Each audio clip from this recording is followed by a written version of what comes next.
அடுத்து வரும் நிகழ்ச்சியானது ஜாய்ஸ் மேயர் ஊழியங்களின் நண்பர்கள் மற்றும் பங்காளர்களால் தாங்கப்படுகிறது.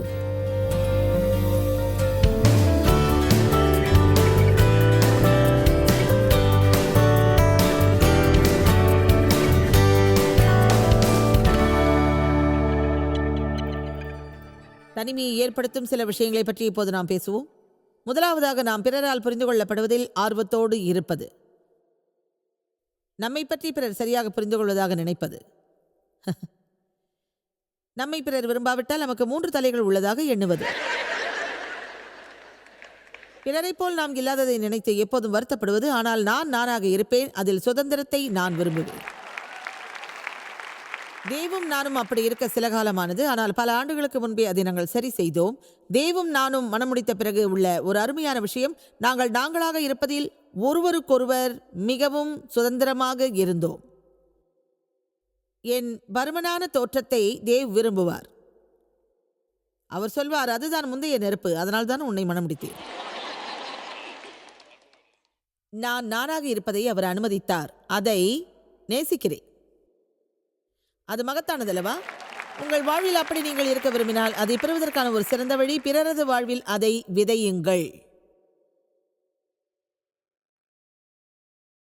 இங்கிருந்து நீங்கள் வீட்டுக்கு சென்றதும் முதல் காரியமாக அந்த விதைப்பந்தை சுழல விடுங்கள். உங்கள் வாழ்வில் பிறர் கொண்டுள்ள வேறுபாடுகளை ஏற்றுக்கொள்ளுங்கள். ஒரே ஒரு விதை, அது உங்களிடம் இல்லாவிட்டாலும் பரவாயில்லை. அப்போஸ்தலர் அதிகாரம் 7 நேசிக்கிறேன். அதை மீண்டும் சொல்ல மாட்டேன், ஏனென்றால் இன்று அநேக விஷயங்களை உங்களோடு நான் பகிர உள்ளேன். அப்போஸ்தலர் அதிகாரம் 7. மோசே தன்னுடைய சகோதரருக்கு உதவ விரும்பினான். அவர்கள் அவனுக்கு எதிராக இருந்து, நீ என்ன செய்வதாக நினைக்கிறாய் என்று கேட்டார்கள். அது வசனம் 25 என்று நினைக்கிறேன் சொல்கிறது. அவர்களை ரட்சிக்க தேவன் தன்னை பயன்படுத்துகிறார் என்பதை தன்னுடைய சகோதரர் அறிந்து கொள்வார்கள் என்று அவன் நினைத்தான். அவர்களோ அதை அறியவில்லை. அவர்களுக்கு உதவ தேவன் தம்மை அழைத்ததை அவர்கள் புரிந்து கொள்வார்கள் என்று நினைத்தான். ஆனால் அவர்கள் அதை புரிந்து கொள்ளவே இல்லை. என் வாழ்வில் போதிப்பதற்கான அழைப்பு வந்தது. அப்போது என் நண்பர்கள் மகிழ்ச்சி அடைந்தார்கள். ஆனால் நான் அவ்வளவு மகிழ்ச்சியாக இல்லை. நான் சென்ற இடங்களில் எல்லாம் நான் மறுக்கப்பட்டேன். நீ அதை செய்யக்கூடாது, நீ யார் என்று நினைக்கிறாய், நீ ஒரு சாதாரண பெண். ஆமா, சரிதான். பிறகு தேவனிடம் சொன்னேன், நான் ஒரு பெண். அது எனக்கு தெரியாது நினைக்கிறியா? என் நண்பர்களை இழந்தேன். திருச்சபையை விட்டு என்னை வெளியேற சொன்னார்கள். என்னை பற்றி நினைத்து பிறர் மகிழ்வார்கள் என்று நினைத்தேன். அநேக நேரங்களில் உங்கள் வாழ்வில் மகத்தான விஷயங்கள் நிகழ்ந்தால் எல்லோருமே அதில் மகிழ்ச்சியாக இருக்க மாட்டார்கள். அது வேண்டாதது அல்லவா? அதன் ஒரு பகுதி பொறாமை, அதன் ஒரு பகுதி குறை காணுதல். ஆனால் நமக்கு தேவையானவற்றை பிறர் வழங்குவார்கள் என்று நாம் எதிர்பார்க்க கூடாது. நாம் தேவனிடம் கேட்டு அதை பெற வேண்டும். நமது முயற்சியால் அதை பெற வேண்டும். உங்கள் இருதயம் சரியாக இருந்தால், தேவனிடம் உங்களுக்கு சமாதானம் இருந்தால், பிறர் உங்களை புரிந்து கொள்வதை பற்றி நீங்கள் அதிகமாக கவலைப்பட மாட்டீர்கள். இன்னொரு விஷயம், இயேசுவை பற்றி நான் மிகவும் நேசிப்பது, விரும்புவது, எண்ணுவது, அது எபிரேயர் 4 பதிவு செய்யப்பட்டுள்ளது. நம்மை புரிந்து கொள்ளும் தலைமை ஆசாரியர் உள்ளார். தேவனிடம் கிருபை உள்ளது. என்னை எப்போதும் பற்றி கொள்பவர் உள்ளார். அவர்தான் இயேசு. அது அருமை அல்லவா? எனது விசித்திரமான பண்பு தேவனுக்கு புரியும். என்னை பற்றி நான் விரோதமாக நினைப்பேன். என் வாழ்வு முழுவதும் அப்படியே நான் கழித்தேன். பிறரோடு நான் அனுசரித்து போக மாட்டேன். இப்போது என் தனித்தன்மையை நான் அறிந்துள்ளேன். ஆமென்.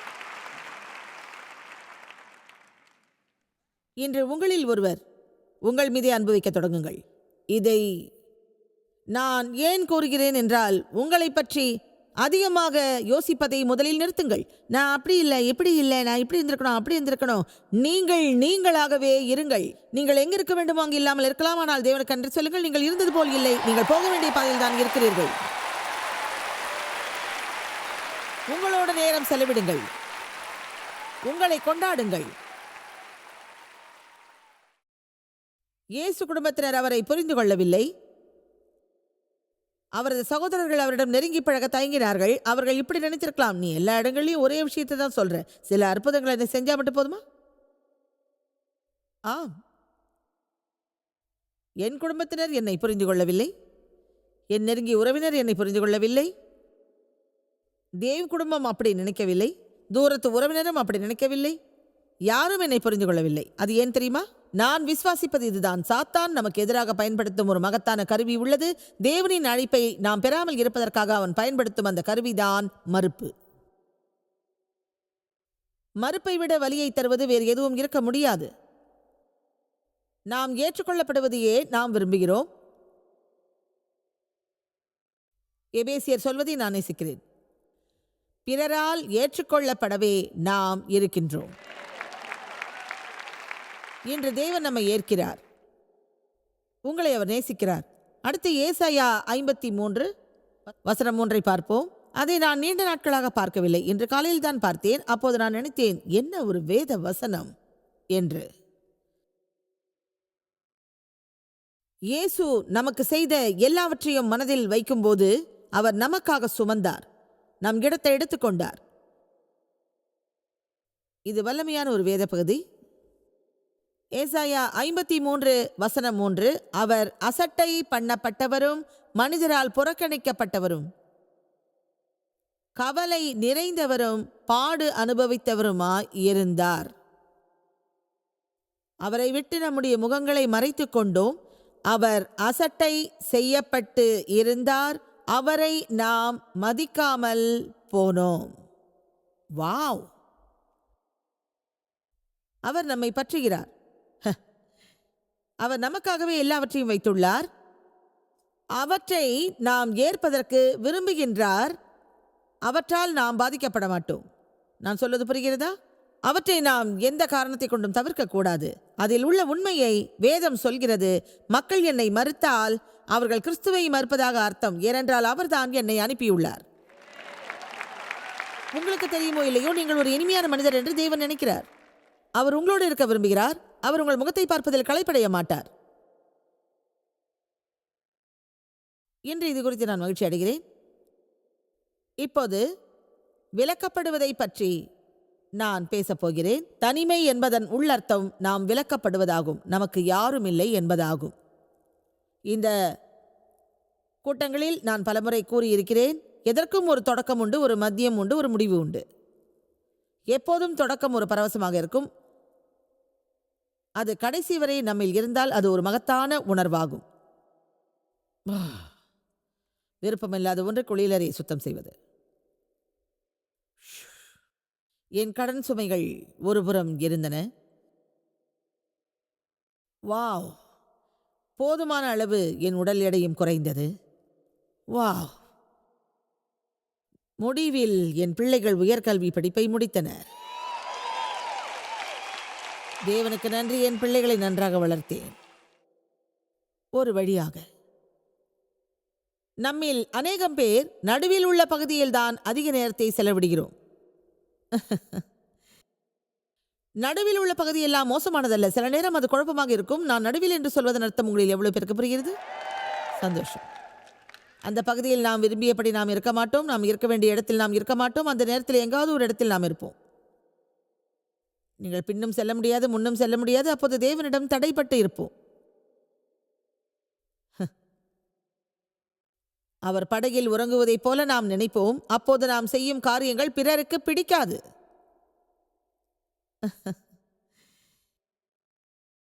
இன்று என்னோடு நீங்கள் இருக்கிறீர்கள். நாம் கருவிலிருந்தே தேவனிடமிருந்து நாம் அழைப்பை பெற்றிருக்கிறோம். நமது பாதையை தேவன் ஏற்கனவே திட்டமிட்டு அமைத்துள்ளார். அதன் அர்த்தம் தேவன் அவர் பங்கை ஏற்கனவே தீர்மானித்து இருக்கின்றார்.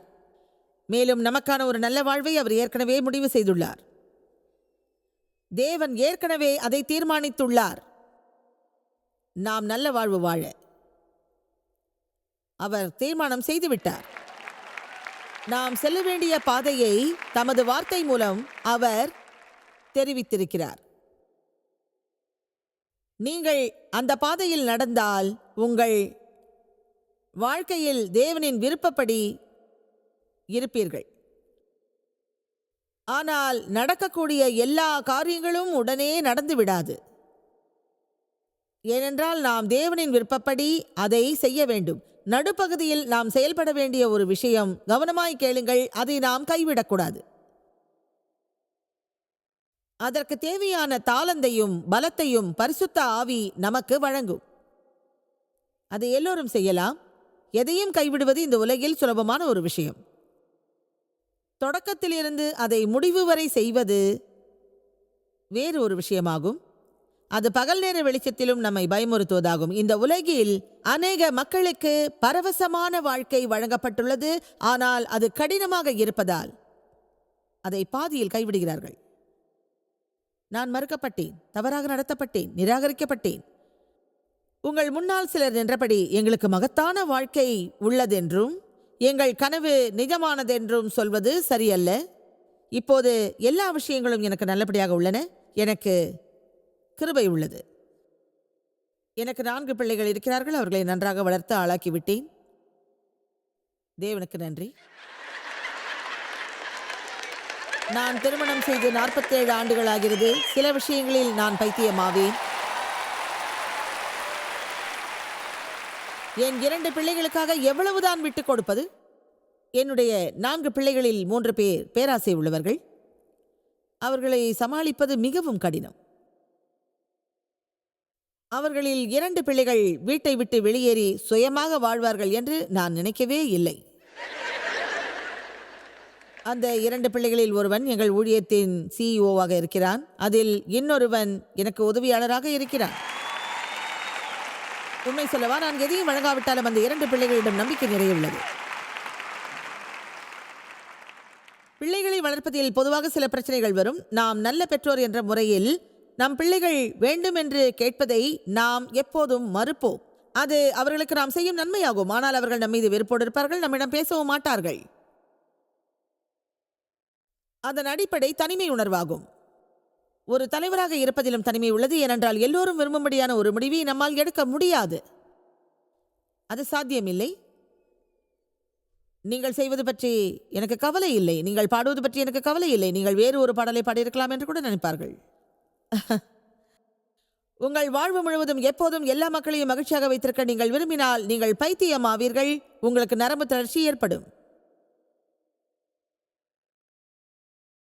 நாம் செய்ய வேண்டிய காரியம் 2 உள்ளது. தேவனை திருப்திப்படுத்துவோம், நம் இருதயத்தை பின்பற்றுவோம். நீங்கள் எல்லோரையும் திருப்திப்படுத்த விரும்பினால் அதை முழுவதும் நிறைவேற்ற முடியாது. அந்த நடைமுறையில் நீங்கள் தோற்பீர்கள்.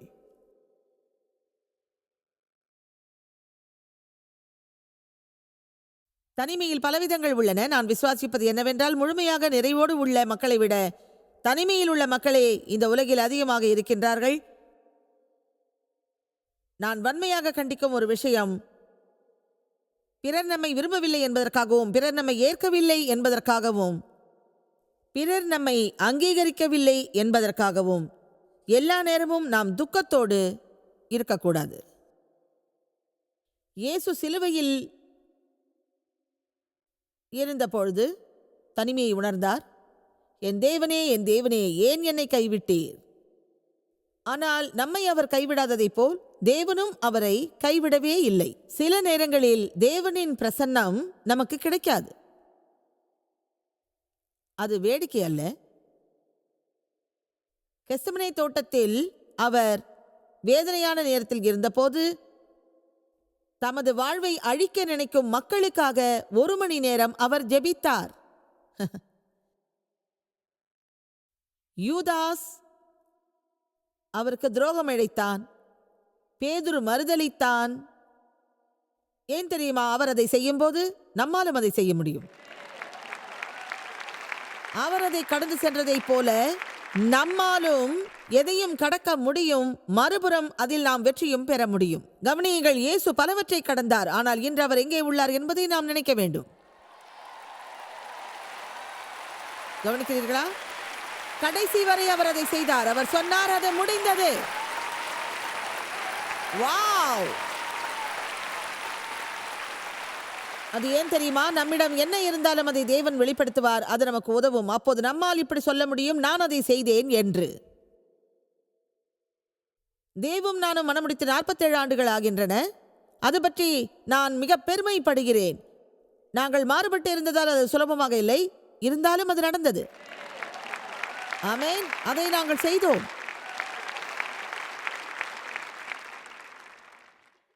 உங்களிடம் சில கதைகள் சொல்கிறேன்.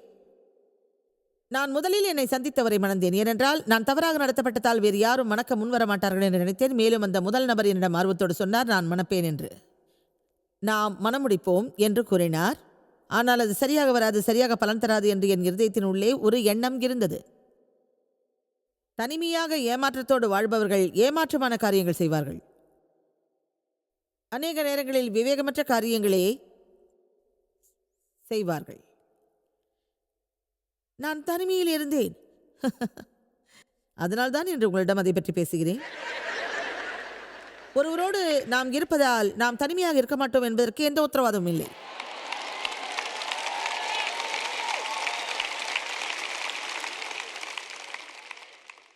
இன்று என்னோடு தானே இருக்கிறீர்கள். நீங்கள் யாரையாவது மணப்பீர்கள், அவர்கள் உங்களை மகிழ்ச்சியாக வைத்திருப்பார்கள் என்று நினைப்பீர்கள். உங்களை பற்றிய மகத்தான எண்ணம் அவர்களுக்கு இருப்பதாக கருதுவீர்கள். அவர்கள் எப்போதும் உங்களோடு இருப்பார்கள்.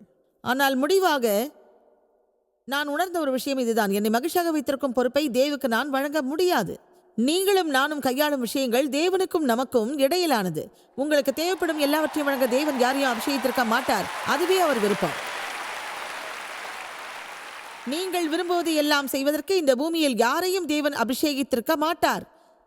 சில நேரங்களில் காரணத்தோடு அவர் உங்களுக்கு ஏமாற்றம் தருவார். அந்த மக்கள் தாங்களே பிறருக்கு ஆதாரம் என்று நினைப்பதால்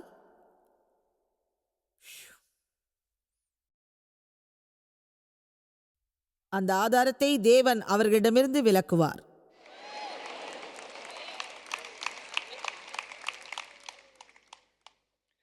நான் ஒருவரை மணமுடித்தேன்.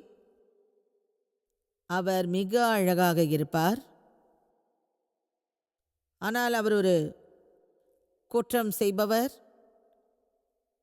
மேலும் பொய்யர், சோம்பலானவர், ஆனால் அழகானவர். உங்களில் எவ்வளவு பேர் அழகான விஷயங்களை விரிவாக செய்யலாம் என்று நினைக்கிறீர்கள்?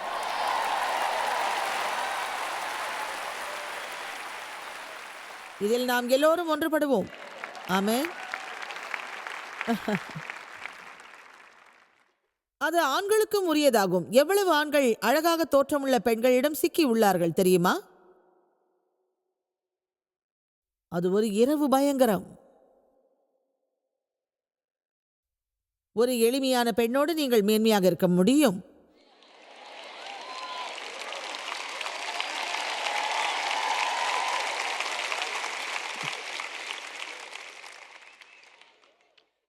அவரை நான் மணந்தேன். அவர் அழகானவர். வெளிப்படையாக சொல்கிறேன், அவர் ஒரு நடுக்கமானவர். நாங்கள் புதிய மெக்சிகோவுக்கு சென்றோம். ஒரு ஹோட்டல் அறையில் தங்கினோம். அவர் எப்போதும் வெளியில் இருப்பார். இரவில் நான் ஐஸ்கிரீம் சாப்பிடுவேன். 30 நாளில் என் எடை 30 பவுண்டு அதிகரித்தது. அதற்கு காரணம் தனிமை. கவனியுங்கள், நீங்கள் தனியாக இருந்தால் வசதியான உணவை தேடாதீர்கள். எல்லா வசதியும் உள்ள தேவனிடம் செல்லுங்கள். அதை செய்யுங்கள். வசதியாக ஷாப்பிங் செய்யாதீர்கள். எல்லா வசதியும் உள்ள தேவனிடம் செல்லுங்கள். ஆமென். இந்த நீதியை வழங்கிட எனக்கு 4 மணி நேரம் தேவைப்படுகிறது. நாங்கள் அந்த ஹோட்டலில் இருந்தோம். 2 வாரங்கள் கழிந்தது. ஒரு இரவு கூட அவர் வரவில்லை. நியூ மெக்சிகோவில் அவர் என்னை விட்டுவிட்டு சென்று விட்டார். அப்போது எனக்கு வயது 18. வீடு திரும்புவதற்கு கூட என்னிடம் பணமில்லை. எனக்கு தெரிந்த ஒருவரை நான் அழைத்தேன். பஸ் டிக்கெட் வாங்க அவர் எனக்கு $80 கொடுத்தார். எனக்கு உதவுமாறு என் பெற்றோர்களை நான் அழைக்கவே இல்லை. ஏனென்றால் என் தந்தையை பற்றி எனக்கு தெரியும். அவரிடம் எதையாவது எதிர்பார்த்தால் அதற்கான விலையை கொடுக்க வேண்டும். அதை அவர் மீண்டும் அதை என்னிடம் எதிர்பார்ப்பார். பிறகு கலிபோர்னியாவில் ஓக்லாண்டுக்கு சென்றேன். அதை அவர் ஒரு முறை உனக்கு செய்த பின்பு நீ எதற்காக திரும்பி செல்ல வேண்டும்? நன்றாக கவனியுங்கள் சகோதரிகளே, என்னிடம் பேசுங்கள். அவர் திரும்பி வந்தார். என்னை மன்னித்து விடு, உன்னை நான் மிகவும் நேசிக்கிறேன். எனக்கு இன்னும் ஒரு வாய்ப்பு தரக்கூடாதா? நான் எவ்வளவு முறை அதை செய்திருப்பேன் என்று உங்களுக்கு தெரியுமா?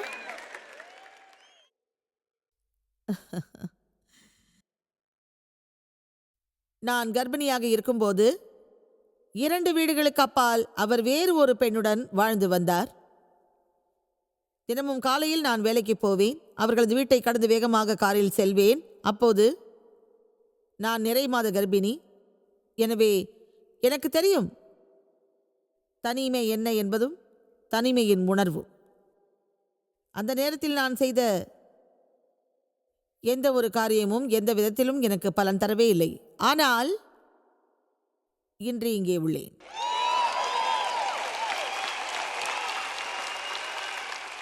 அதுதான் இன்றைய நற்செய்தி. இந்த விஷயங்களை உங்களிடம் நான் சொல்வதற்கு காரணம், இன்று இங்கே உள்ளேன், அதையும் நடுவிலிருந்து செய்தேன்.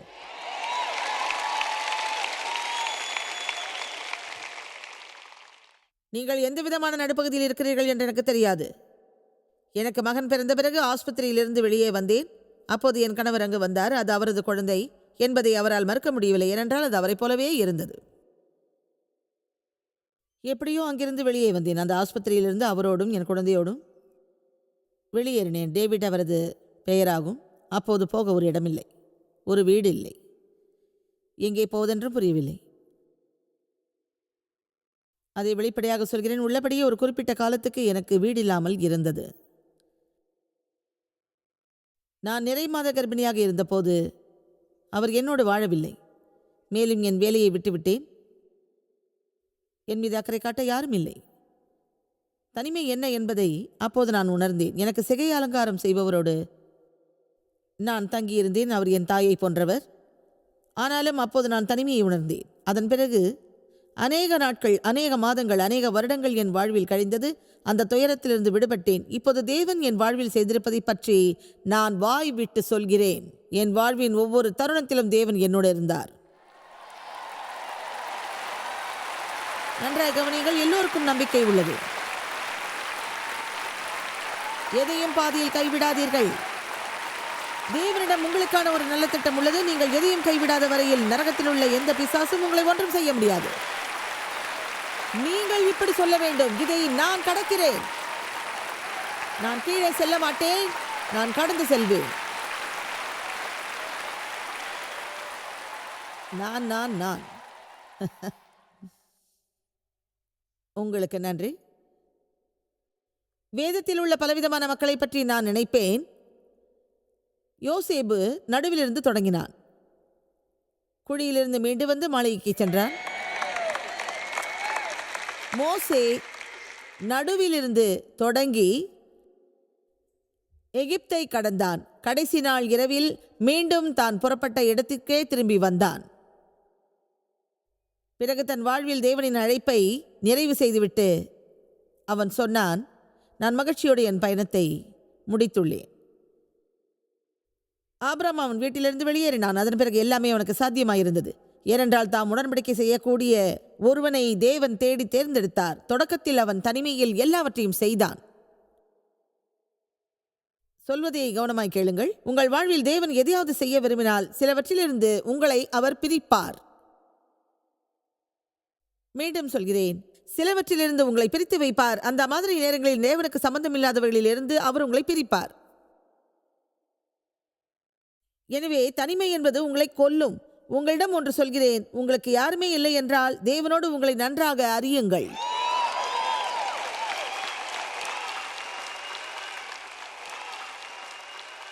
எனவே நாம் மீள வேண்டிய ஒன்று, நான் தனிமையில் உள்ளேன் என்று சொல்வது. எனவே மோசமான முடிவு எடுப்பதை நாம் நிறுத்துவோம். ஏனென்றால் நாம் தனிமையில் இருந்து செய்யும் காரியங்கள் நம் வாழ்வை சீர்குலைக்கும். எனவே எதையும் கைவிடுவதை நாம் நிறுத்துவோம். நாம் எஸ்தர் சிறிய பெண்ணாக இருந்தபோது தனிமையில் இருந்தாள். அவள் வாழ்விற்கான ஒரு திட்டம் அவளிடம் இருந்தது. ஆனால் திடீரென்று அவள் திட்டத்தில் தேவன் குறுக்கிட்டார். நீ அதை செய்வதை நான் விரும்பவில்லை, இதை செய்வதையே விரும்புகிறேன் என்றார். அது ஆபத்தானதாக எதிரொலித்தது. ஆனால் எஸ்தர் ஒரு நாட்டையே காப்பாற்றினாள். ஏனென்றால் அவள் அதை நடுவிலிருந்து தொடங்கினாள்.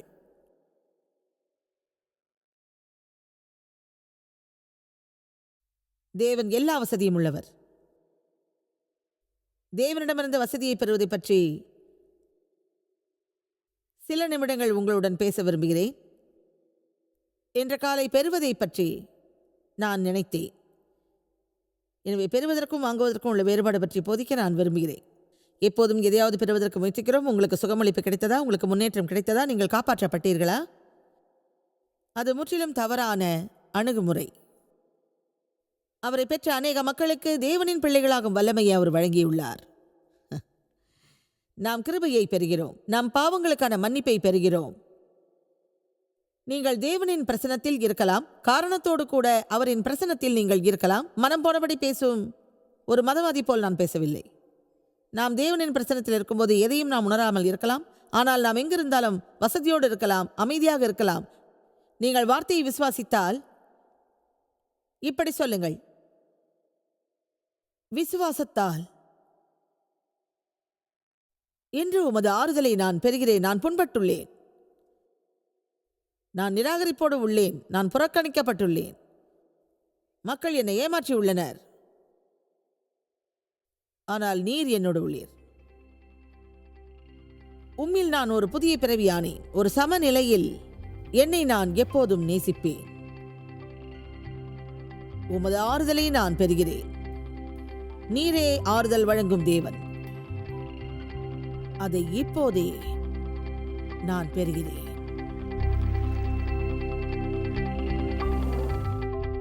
தேவன் எப்போதும் நம்மோடு உள்ளார். நாம் நம்மோடு இருந்தால், நாம் நம்மோடு இணக்கமாக இருந்தால், நாம் தனிமையை உணர வேண்டிய ஒரு அவசியம் இல்லை. நாம் மகிழ்ச்சியோடு இருக்கலாம்.